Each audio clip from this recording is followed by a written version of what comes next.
You've just finished your 9 to 5 week full of deadlines, full of unnecessarily long meetings, emails, reports, presentations, whatever it is that fills up your workday.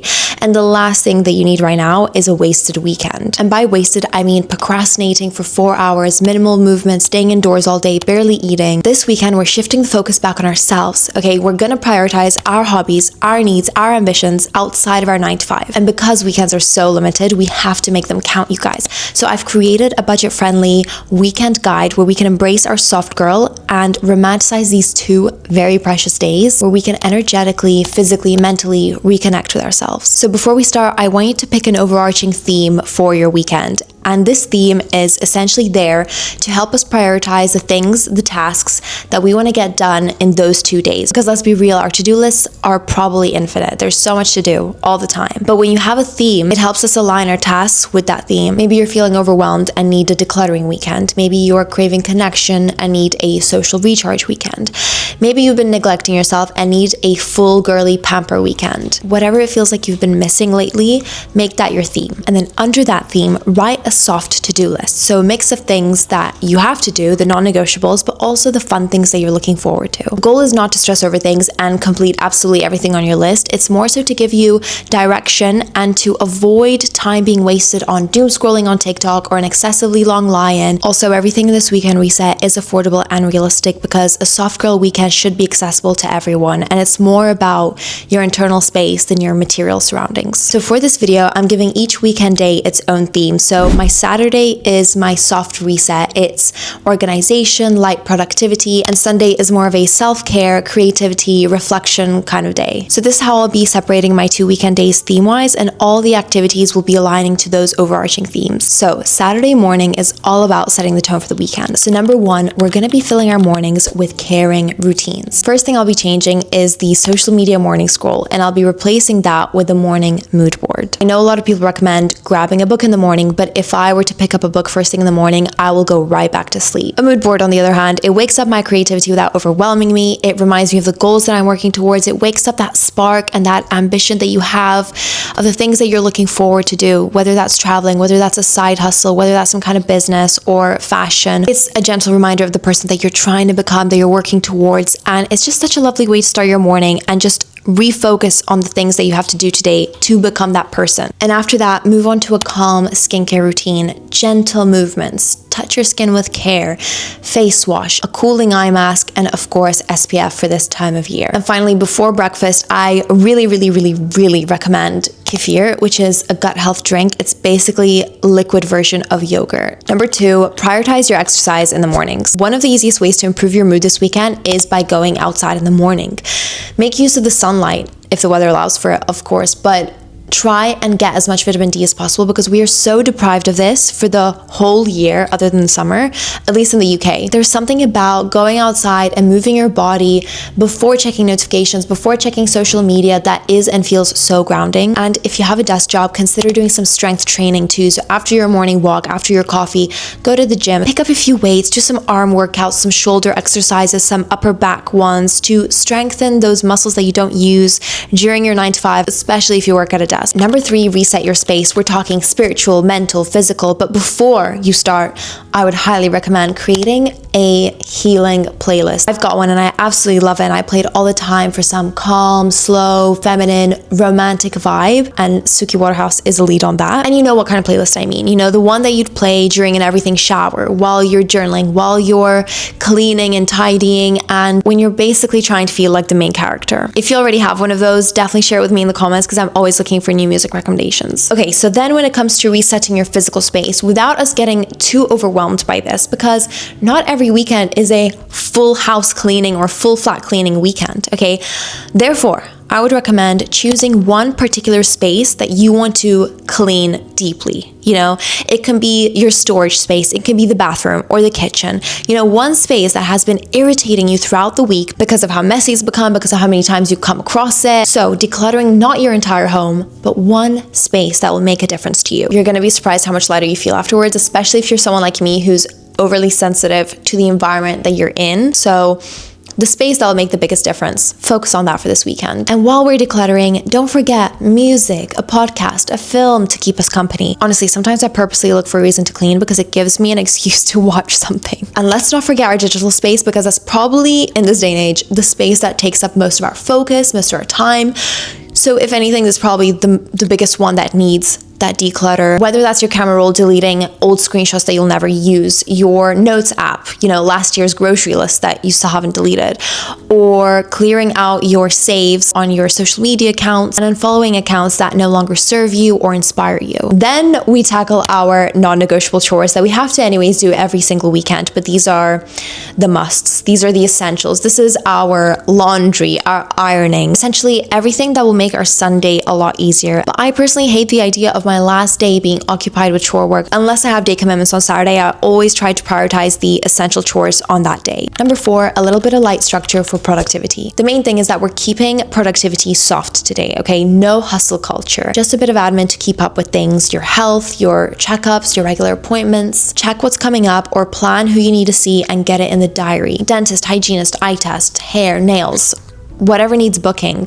Then ask yourself, do I have any birthdays coming up? Any events I need to prepare for? Any gifts that I need to buy? Get a little organized, because during the week, it's so hard to think of these things. And if you normally work from home and you're 9 to 5 and you're sick of this environment, just take your laptop to a nearby coffee shop with Wi-Fi. Sometimes a change in environment is all you need to get productive again. Because we're halfway through the year, this is also the perfect opportunity to revisit your goals. Look back at your New Year's resolutions.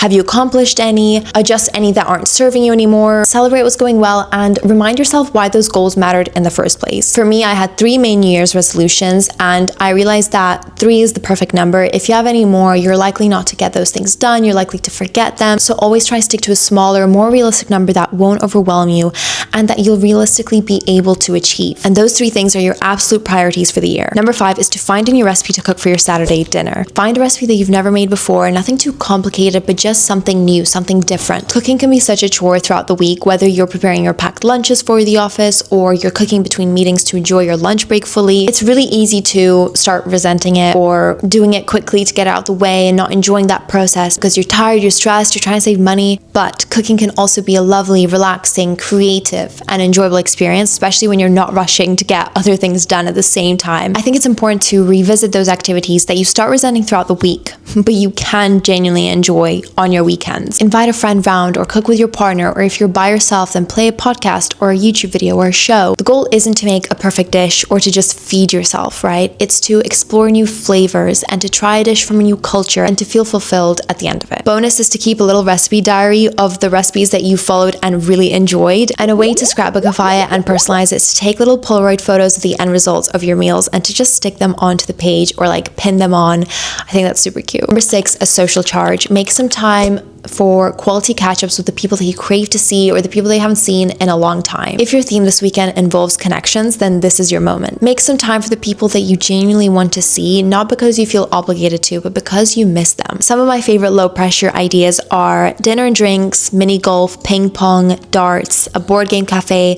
or even just hosting tea and desserts or a drink at home. A lot of the time, the simplest and low-maintenance catch-ups are usually the most authentic and down-to-earth ones, where there's no pressure, there's no environmental distraction, and really just enjoying each other's company. Also, you don't have to invite so many people all at once. Remove that pressure, remove that stress. There's no need for it. Just enjoy the limited company that you have in front of you. Put phone screens face down, light music in the background, and maybe even a little activity that you can do together at some point. Number 7, don't sleep unnecessarily late. I know that it's Saturday and you're probably excited for a later Sunday morning, but so many of us stay up unnecessarily, like scrolling on our phones, watching the most random meme videos for no reason, and all of a sudden you check the time and it's 2 a.m. in the morning. I don't know if anyone else relates, but the reason I love going to bed at a reasonable time is because I genuinely really look forward to my morning routine, my morning coffee with my morning breakfast. Like, I just want that day to come sooner just for those things that happen in the morning. So I have no problem going to bed and calling it a day because I'm done with the night. Like, I'm not a night person. I'm definitely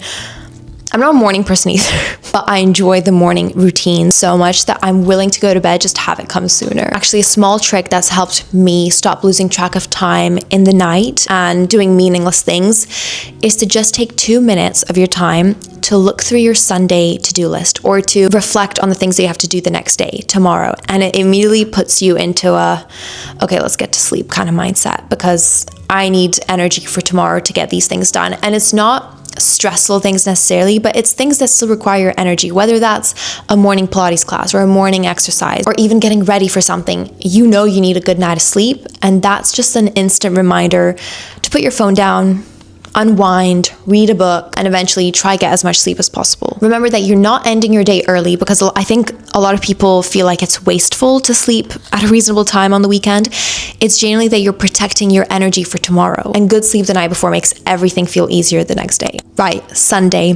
Sunday is softer. It's less organizing, more reconnecting, more slowing down, and more enjoying. So number 1, morning stretches or a Pilates class, whatever it is that you want to do. Nothing intense. There's no perfect duration of this task. Even 3 minutes of stretching is still better than 0. So if that's all that you have to spare for the morning, that's still good. That's still better than nothing. The reason I say to stretch in the morning is blood circulation, boosting your energy for the day, releasing any tension and stiffness from the night. And while you're moving your body, try to visualize the goodness you're filling it with. Maximize the good that you're doing, so it's both physical and a mental improvement. Okay, we're not punishing our bodies, we're reconnecting with them. Number 2, visit a local bookshop. One of my favorite solo activities is visiting a bookstore. I love everything about it. The smell, the spine colors, the peacefulness of the environment, the people that work there. Browse slowly, take your time, feel the inspiration of all these books, the wisdom, enjoy the creation around you and the people that want to improve. Pick up a book that you've never heard of, or a book that will teach you practical things. Anything with guide on it is probably useful with that. And a huge plus is if your bookstore has a coffee shop inside or nearby, or a bar. I know that Waterstones have one in Tottenham Court Road. It's just a nice environment to enjoy a couple pages of the book that you've chosen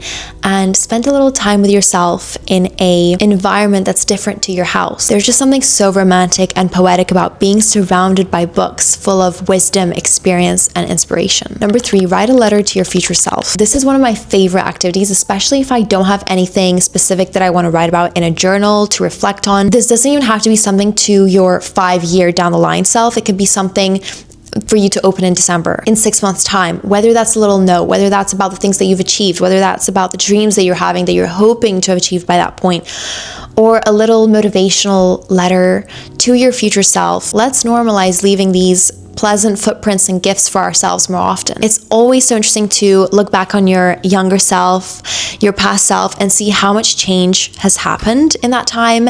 Even just your writing style, like the little details, your grammar, the words that you choose to use. Every detail about you that's changed is so fascinating and interesting to notice. And playing a bit more with this concept of time traveling, which is so fresh and unique, we can only really communicate to our future selves. So why don't we use this opportunity more often? We don't romanticize it enough. Number 4, your grocery shop with a new variety of products to cook with. On Sunday, we're likely to be topping up for the coming week's grocery for batching meals. I want to softly challenge us to buy a couple of new products or new variety of things, different kind of vegetables, different fruits to what you normally buy. I so often find myself sticking to the same things every week just because it's easy, but life becomes a little bit more dull and repetitive that way.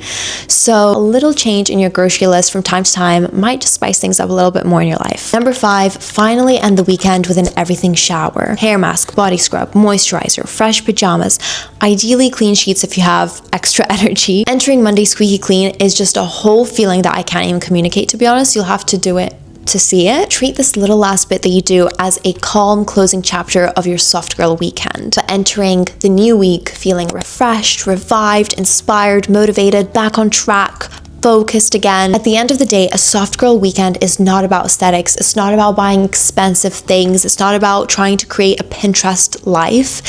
It's about creating more moments that make you feel more like yourself. And I'd love to know, if you're creating your soft girl weekend reset, what would your overarching themes be? Let me know in the comments. And if you enjoyed this video, please like and subscribe, and I'll see your better versions next time.